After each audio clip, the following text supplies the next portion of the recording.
ஒரு கேள்வி மனதுக்குள் இருக்கிறது. நாம் கொண்டாடுவது ஒரு திருநாளையா அல்லது நம் வாழ்க்கையின் அடையாளத்தையா? இது வெறும் இல்லை, இது உழைப்பின் கதை, இது மக்களின் மொழி, இது நம் தாய்மொழி போல இதயத்தோடு பேசும் விழா. இது உழைப்பின் வாசனை, வியர்வையின் உண்மை, பண்பாட்டின் பெருமை அனைத்தையும் சேர்த்த பெயர்தான் பொங்கல். பொங்கல் என்பது ஒரு நாள் அல்ல, 4 நாட்கள் சொல்லும் நம் வாழ்க்கை பாடம். தலைவரை விட சொல்லும் மொழி, நன்றி சொல்ல கற்றுத்தரும் கை, மனிதத்தன்மை நினைவூட்டும் நாடு, உறவுகளை இணைக்கும் காணும் பொங்கல். இந்த 4 பொங்கல்களோடு இப்போது நம் பொங்கல் விழா அழகாக தொடங்குகிறது. போகி பொங்கல், மாற்றத்தின் தொடக்கம். முதல் நாள் போகி பொங்கல், பழையதை ஒதுக்கும் நாள். பழைய கவலை, தோல்வி, சோம்பல் எல்லாம் எரியும் நாள். புதிய கனவுகள் பிறக்கும் நாள், புதிய நம்பிக்கை மலரும் நாள். நான் முடியும் என்ற எண்ணம் மனதில் எழும் நாள். பழைய புத்தகத்தை மூடுவது போல பழைய தவறுகளை மறந்து புதிய அத்தியாயம் தொடங்க போதி நமக்கு பாடம் சொல்லும். பழையதை எரிக்கும் நாள் என்று சொல்கிறோம், ஆனால் உண்மையில் பழைய வழிகளை மனதிலிருந்து விடும் நாள்.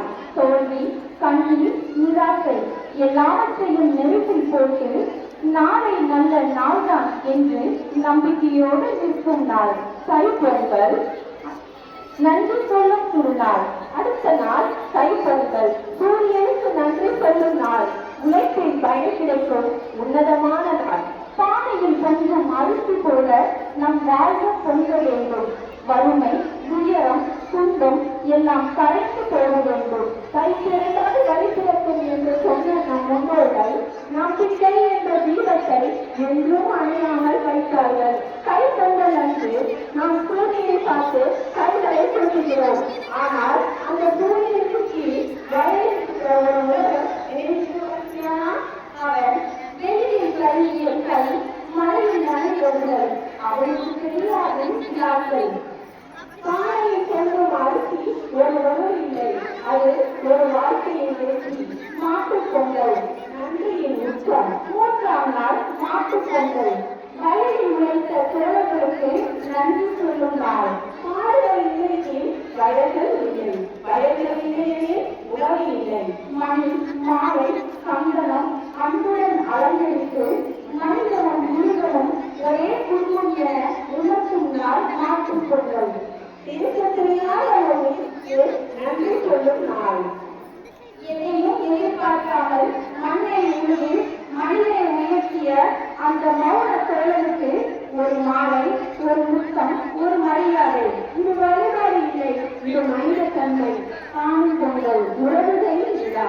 இறுதியாக காணும் பொங்கல், உறவுகள் கூடும் நாள், பாசம் பேசும் நாள், பண்பாடு சிரிக்கும் நாள்.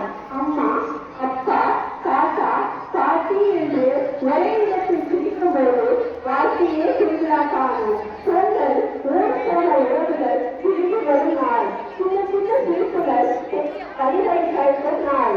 ஒரு நாள் அன்று ஒரு வருட வெறுப்பை கூட மாற்றியும்.